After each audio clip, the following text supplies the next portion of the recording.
신명기 29장 14절에서 29절까지의 말씀을 제가 봉독하도록 하겠습니다.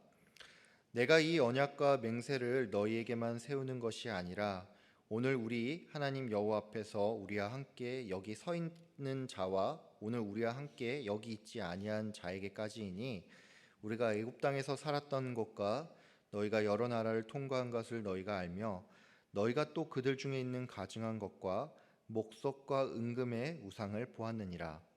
너희 중에 남자나 여자나 가족이나 지파나 오늘 그 마음이 우리 하나님 여호와를 떠나서 그 모든 민족의 신들에게 가서 섬길까 염려하며 독초와 쑥의 뿌리가 너희 중에 생겨서 이 저주의 말을 듣고도 심중에 스스로 복을 빌어 이르기를 내가 내 마음이 완악하여 젖은 것과 마른 것이 멸망할지라도 내게는 평안이 있으리라 할까 함이라. 여호와는 이런 자를 사하지 않으실 뿐 아니라 그 위에 여호와의 분노와 질투의 불을 부으시며 또 이 책에 기록된 모든 저주를 그에게 더하실 것이라. 여호와께서 그의 이름을 천하에서 지워버리시되 여호와께서 곧 이스라엘 모든 지파 중에서 그를 구별하시고 이 율법책에 기록된 모든 언약의 저주대로 그에게 화를 더하시리라. 너희 뒤에 일어나는 너희의 자손과 멀리서 오는 객이 그 땅의 재앙과 여호와께서 그 땅에 유행시키는 질병을 보며 그 온 땅이 유황이 되며 소금이 되며 또 불에 타서 심지도 못하며 결실함도 없으며 거기에는 아무 풀도 나지 아니함이 옛적에 여호와께서 진노와 격분으로 멸하신 소돔과 고모라와 아드마와 스보임의 무너짐과 같음을 보고 물을 것이요 여러 나라 사람들도 묻기를 여호와께서 어찌하여 이 땅에 이같이 행하셨느냐 이같이 크고 맹렬하게 노하심은 무슨 뜻이냐 하면 그때 사람들이 대답하기를 그 무리가 자기 조상의 하나님 여호와께서 그들의 조상을 애굽에서 인도하여 내실 때에 더불어 세우신 언약을 버리고 가서 자기들이 알지도 못하고 여호와께서 그들에게 주시지도 아니한 다른 신들을 따라가서 그들을 섬기고 절한 까닭이라. 이러므로 여호와께서 이 땅에 진노하사 이 책에 기록된 모든 저주대로 재앙을 내리시고 여호와께서 또 진노와 격분과 크게 통한하심으로 그들을 이 땅에서 뽑아내사 다른 나라에 내던지심이 오늘과 같다 하리라. 감추어진 일은 우리 하나님 여호와께 속하였거니와 나타난 일은 영원히 우리와 우리 자손에게 속하였나니 이는 우리에게 이 율법의 모든 말씀을 행하게 하심이니라. 아멘. 오늘은 신명기 29장 14절부터 29절 말씀을 통해서 함께 은혜를 나눈 시간이 됐으면 합니다. 어제 우리는 모세가 출애굽 2세대와 함께 모압 땅에서 새로 언약을 맺는 그 장면을 살펴봤습니다. 신명기 29장 9절에서 모세는 이스라엘 백성들에게 그런즉 너희는 이 언약의 말씀을 지켜 행하라. 그리하면 너희가 하는 모든 일이 형통하리라. 이렇게 말을 했습니다. 모세는 이스라엘 백성들에게 언약의 말씀을 지킬 것을 명령을 했고 이때 너희가 하는 모든 일들이 형통할 거라고 말을 했습니다. 우리는 이 모세의 명령을 보면서 어제 담임 목사님께서도 한번 설명을 주셨지만 뭔가 조금 이상하다는 느낌을 받을 수가 있습니다. 여러분 당연한 말이지만 이 언약의 말씀을 지키라는 명령이 나오면 당연히 그 앞에는 지켜야 할 언약의 내용이 나와야 합니다. 문제는 앞선 신명기 29장 8절까지의 내용을 보면 애굽에서부터 모압에 이르기까지 너희가 어떤 일을 경험했는지 이에 대한 내용들, 즉 역사적인 이야기는 나오는데 그러니까 언약의 내용, 그러니까 뭘 해라, 하지 말라 이에 대한 언급은 전혀 보이지를 않는다는 것입니다. 그럼 여러분 모세는 왜 가장 중요한 언약의 내용은 말하지 않으면서 언약을 지키라라고 명령을 한 걸까요? 여러분 혹시 기억할지 모르겠는데 이 신명기는 확대된 십계명이라는 그런 별명을 가지고 있습니다. 이것은 다른 말로 이 신명기가 십계명을 바탕으로 모세가 출애굽 2세대들에게 그들이 가나안 땅에서 들어갔을 때 지켜야 할 이 세부적인 것들을 설교로 풀어내고 있다는 것입니다. 신명기 29장 1절부터 8절까지의 내용 또한 이 관점에서 볼 필요가 있습니다. 쉽게 말해서 당장에 뭘 해라 하지 말아라 같은 내용이 없어도 이것 또한 십계명과 연관이 있다는 것이죠. 그럼 여러분, 앞서 모세가 설명한 이 역사의 나열은 과연 십계명의 어떤 것과 연관이 있을까요? 여러분, 이것은 십계명의 서문과 연관이 있습니다. 십계명의 서문은 이것입니다. 나는 너를 애굽 땅 종 되었던 집에서 인도하여 낸 너의 하나님 여호와라. 여러분, 이 서문이 의미하는 바가 뭘까요? 이 서문의 골자는 이것입니다.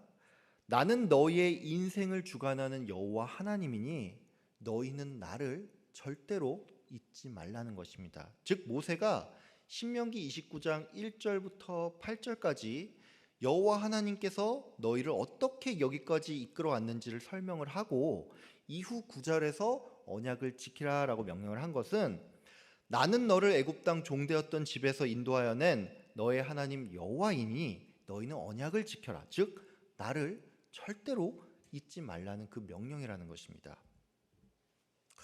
오늘 우리가 함께 읽은 이 14절부터 29절까지는 이스라엘 백성들이 언약을 깨트리고 우상 숭배의 죄를 범할 때 큰 화가 임하게 될 거라는 이런 내용이 담겨 있는데 특별히 이 부분은 십계명의 1계명과 2계명이 연관되어 있음을 우리가 알 수가 있습니다. 이제 이런 관점에서 오늘 본문을 한번 좀 살펴보도록 하겠습니다. 14절과 15절을 제가 읽겠습니다. 내가 이 언약과 맹세를 너희에게만 세우는 것이 아니라 오늘 우리 하나님 여호와 앞에서 우리와 함께 여기 서 있는 자와 오늘 우리와 함께 여기 있지 아니한 자에게까지이니. 모세는 지금 너희들이 맺는 이 언약과 맹세가 지금 이 시대의 사람들뿐만이 아니라 앞으로 오는 모든 세대에도 해당이 된다라고 밝혔습니다. 이와 관련해서 우리가 조금 살펴볼 게 하나 있습니다. 여기 계신 대부분의 성도님들은 그렇지 않지만 그 기독교인들 중에서도 일부는 지금 우리가 신약 시대, 즉 은혜의 시대를 살고 있기 때문에 이 구약의 언약과 맹세는 더 이상 유효하지 않고 또 구약을 대표하는 율법 또한 이 시대에는 유효하지 않다라는 그런 주장을 하기도 합니다. 물론 여러분, 그 구약 율법 중에 어떤 조항은 이 오늘날에 유효하지 않은 것들이 분명히 있습니다. 예를 들면 이 제사법이나 또는 이 음식 관련 규정이 여기에 해당이 되겠죠. 근데 그럼에도 불구하고 언약의 핵심, 즉 여호와 하나님께서 우리의 하나님이 되시고 또 우리가 그분의 백성이 된다는 사실은 구약 시대나 신약 시대 할 거 없이 여전히 동일하다는 것입니다. 그뿐만이 아닙니다.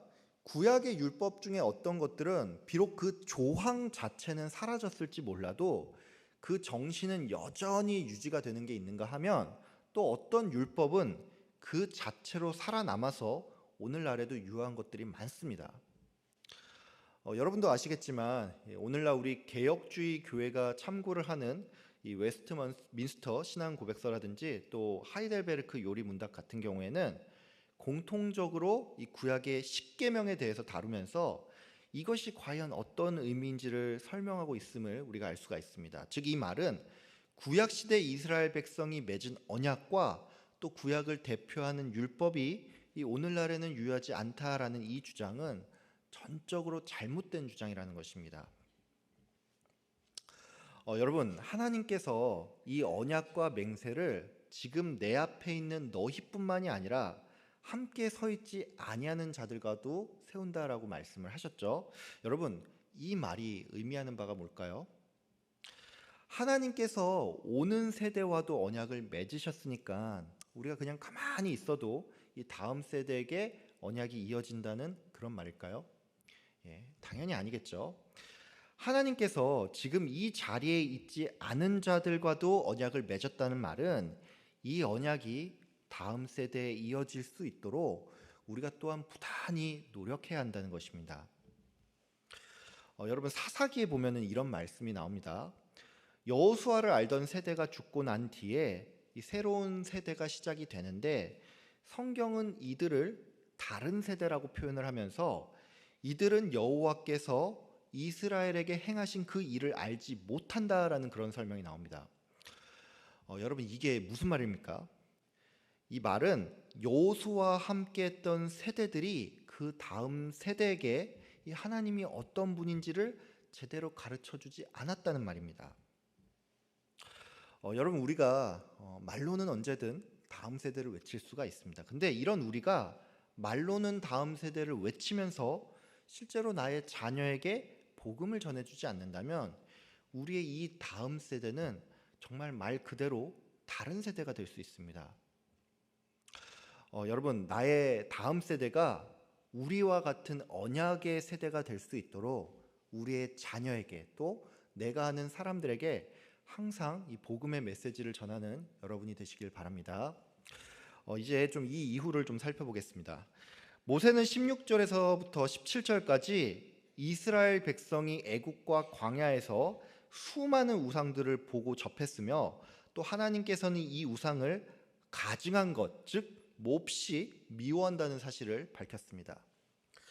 모세는 이어 18절과 19절에서 이렇게 말을 했습니다. 제가 본문을 읽겠습니다.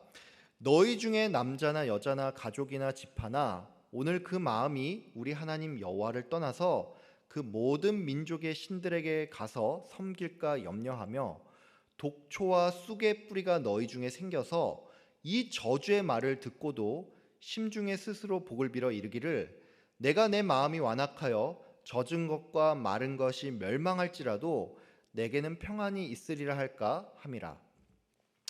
모세는 너희들 중에 누군가가 여호와를 떠나 우상을 숭배할까 봐 이것이 염려스럽다라고 말을 했습니다. 또한 모세는 너희 안에 있는 독초와 쑥이 자라나서 너희가 저주의 말을 듣고도 나는 아무 일 없이 평안할 거라고 이렇게 착각을 할 것을 걱정했습니다. 우리는 이 18절과 19절을 읽으면서 한 가지 의문이 생길 수가 있습니다. 그게 뭐냐면 이 모세는 우상 숭배를 부추기는 나쁜 생각을 독초와 쑥으로 비유를 했는데 이 독초는 그 말 자체가 부정적이다 보니까 이게 한 번에 무슨 뜻인지 이해가 되는데 쑥은 왜 언급을 했는지 이거는 잘 모르겠다는 것입니다. 여러분도 아시겠지만 이 쑥은 약재로 사용이 됩니다. 또 이 쑥은 특유의 씁쓸한 맛이 있는데 이 쑥을 제때 잘 캐면 이 쑥을 가지고 뭐 쑥떡을 만들거나 아니면 뭐 국을 끓이는데도 사용을 할 수가 있죠. 즉 쑥은 어떻게 사용하냐에 따라서 굉장히 유용할 수도 있다는 것입니다. 근데 여러분 왜 모세는 이 악한 생각들을 하필이면 쑥에 비유를 했을까요? 여러분 이것은 이 쑥의 번식력이 정말로 어마어마하기 때문입니다. 오늘 우리가 읽은 28절을 원어에 가깝게 번역을 하면 너희 중에 독초와 쑥의 뿌리가 강하게 번식되어입니다. 즉 성경은 이 쑥이라는 단어를 사용할 때 애초부터 이 쑥의 번식력이 강하다는 사실을 염두에 두고 있다는 것이죠.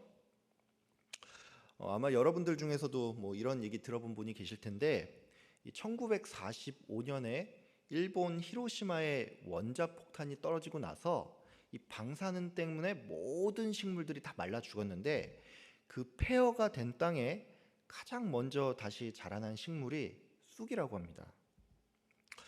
여러분 우리가 쑥대밭이라는 그런 말을 쓰지 않습니까?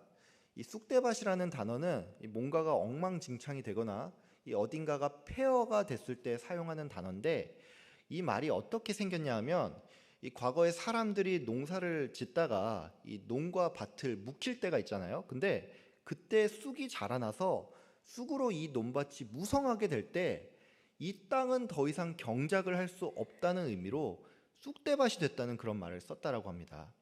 즉 쑥은 잠깐 방심하면 전체를 뒤덮을 만큼 이 번식력이 강하다는 것이죠. 모세는 우리가 우상 숭배의 길을 가면서도 나는 형통할 것이라는 이 착각을 쑥에 비유를 했는데 이것은 그만큼 이 생각이 우리 안에서 빠르게 번져나가고 또 사람들에게도 전염성이 강하다는 것을 의미합니다. 여러분 우리가 정신 차리지 않으면 이렇게 잠식당하고 잠식당하면 내가 잘못을 범해도 뭘 잘못한지 모르는 이 소위 말해서 화인 맞은 양심이 될 수가 있습니다. 여러분 모두 내 안에 있는 악한 뿌리를 말씀으로 조명하며 이것들을 뽑아내는 일에 힘쓰시는 여러분 되길 바랍니다. 모세는 우상 숭배를 일삼으면서도 나는 여전히 형통할 거라고 착각을 하는 사람에게 큰 화가 임할 것임을 20절과 21절에서 밝혔습니다. 모세는 하나님께서 이들을 용서하지 않고 분노와 질투의 불을 내릴 것이며 하나님께서는 이들을 이스라엘 백성 중에서 따로 구분하여서 율법에 기록된 모든 저주를 그들에게 내리시고 또 이들의 이름을 천하에서 지워버릴 거라고 말을 했습니다.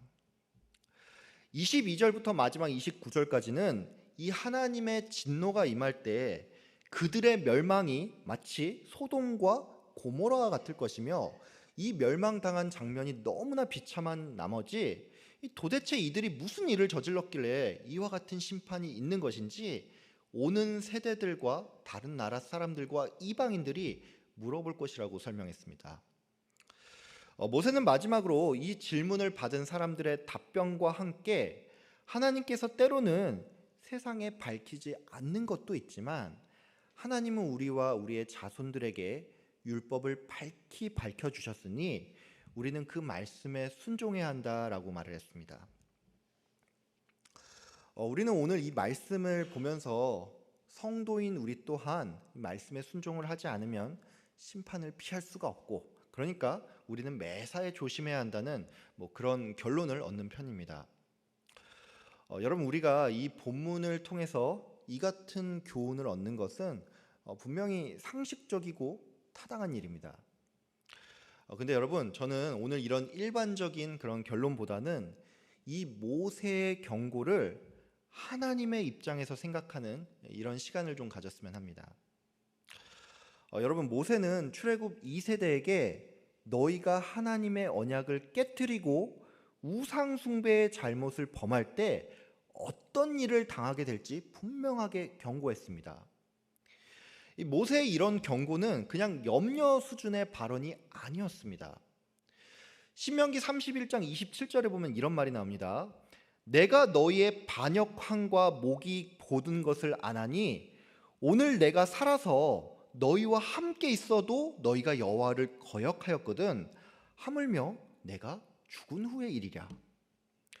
모세는 자기가 살아있는 지금도 이 백성이 거역하는데 자신이 죽으면 이 백성이 더욱 죄악된 길로 빠질 것을 거의 확신했습니다. 여러분 모세는 이렇게 이스라엘이 잘못된 길로 빠질 것을 거의 확신했는데 그러면 하나님께서는 이 모세와는 조금 다르게 생각을 했을까요? 여러분 그렇지 않습니다. 여러분 신명기 31장 16절에 보면 이런 말씀이 나옵니다. 너는 너의 조상과 함께 누우려니와 이 백성은 그 땅으로 들어가 음란히 그 땅의 이방신들을 따르며 일어날 것이요 나를 버리고 내가 그들과 맺은 언약을 어길 것이라. 즉 하나님께서는 이 이스라엘 백성들이 언약을 지키지 못하고 깨뜨릴 것을 이미 알고 있었다는 것입니다. 여러분 우리가 누군가와 계약을 맺을 때 우리는 이것이 계약대로 성사되길 바라면서 계약을 맺지 이것이 파기될 것을 전제로 계약을 맺지 않습니다. 하지만 사람 일이란 게 항상 뜻대로 다 흘러가진 않죠. 그래서 우리는 만약의 경우를 대비해서 누군가의 귀책으로 계약이 파기가 될 때 이것에 대한 보상으로서 이런저런 조항들을 그 계약에 삽입을 합니다. 예를 들자면 부동산 계약으로 치면 배액 배상 같은 것이 그 한 예라고 할 수가 있겠죠. 근데 여러분이 만약에 지금 어떤 사람과 계약을 맺는데 이 사람이 그 계약을 폐하게 것이 거의 확실하다면 여러분은 그 사람과 계약을 맺겠습니까? 당연히 맺지 않겠죠. 하나님께서는 이스라엘 백성들이 가나안 땅에 들어갈 때 이 자신과 맺은 언약을 그들이 파기할 것을 분명히 알았습니다. 즉 하나님께서는 애초에 이 계약이 인간의 귀책으로 말미암아 파기될 것을 알면서도 그의 백성들과 굳이 언약을 갱신했단 말입니다. 여러분은 이게 이해가 되십니까? 여러분, 이것은 우리의 상식으로 볼 때는 전혀 이해되지 않는 일입니다. 하나님 입장에서 볼 때 이 계약은 막말로 알고도 당하는 믿지는 장사일 뿐입니다. 여러분, 그러면 왜 하나님께서는 이스라엘 백성이 계약을 깨뜨릴 것을 알면서도 그들과 다시 언약을 맺은 걸까요? 여러분, 이것은 먼저는 하나님께서 우리를 사랑하여서 택하셨고, 또 하나님은 인간과 맺은 그 약속은 반드시 지키고야마는 신실한 하나님이기 때문입니다. 여러분, 내가 예수님을 믿게 된 것, 그리고 지금 내가 이 자리에 나와서 예배드리는 것은 내가 열심히 하나님을 찾았기 때문도 아니고, 내가 누구보다 거룩하게 살고 착한 일을 많이 했기 때문도 아닙니다. 여러분, 우리는 그 자체로 볼 때 아무런 가망도 없는 존재이지만 하나님께서는 우리를 사랑하시고 또 언약의 하나님으로서 그 약속을 신실하게 지켰기 때문에 지금 우리가 이 자리에 있는 것입니다. 여러분, 하나님께서 이스라엘 백성과 다시 언약을 맺고 또 그들에게 재차 경고의 메시지를 주신 것은 이들이 정신을 차리고 앞으로 잘할 것을 알고 기대해서가 아닙니다. 하나님께서는 실패가 예정된 이스라엘과 다시 언약을 맺고 또 그들에게 재차 경고의 메시지를 주셨는데, 이것은 하나님께서 이 이스라엘 백성을 절대로 포기하지 않으시겠다는 그 하나님의 사랑과 의지의 표현이라고 할 수 있습니다. 여러분, 오늘의 이 말씀 뒤에 우리를 향한 하나님의 그 마음이 어떠한지를 헤아리는 시간이 되길 바랍니다. 하나님께서는 우리를 보실 때 우리가 실패할 것을 알면서도 다시 언약을 맺으셨고, 또 승리의 보증으로서 하나뿐인 아들인 독생자 예수를 이 땅에 보내셨습니다. 여러분, 하나님의 이 사랑과 신실하심을 기억하면서 손들고 항복하며 주님께 나아가는 여러분 되길 바랍니다. 너희 안에서 착한 일을 시작하신 이가 그리스도 예수의 날까지 이루실 줄을 우리는 확신하노라. 이 말씀의 고백이 여러분의 삶 가운데 이루어지길, 또 신실하신 하나님을 의지하며 그분의 사랑을 기억하는 여러분 다 되시길 주님의 이름으로 축복하며 기도합니다. 기도하겠습니다. 사랑과 은혜가 풍성하신 하나님 아버지, 오늘 신명기 29장 말씀을 통해서 주님께서 주신 그 경고가 단지 경고가 아닌 그 이면 뒤에 있는 사랑의 마음을 주님께서 알게 하여 주심 감사합니다. 우리는 연약하고 또 우리는 악하고 죄악된 길을 찾으면서 주님과 맺은 언약을 깨트리는 자입니다. 하지만 하나님께서는 우리를 포기하지 않으시고 주님의 그 신실하심으로 우리를 택하시고 또 우리가 죽는 그 날까지 우리를 이끄시는 하나님이십니다. 하나님, 우리가 이 고백을 하면서 신실하신 주님을 생각하며 의지하는 우리가 될 수 있도록 주님 인도하여 주시옵소서. 우리 자신을 보면 넘어질 수밖에 없습니다.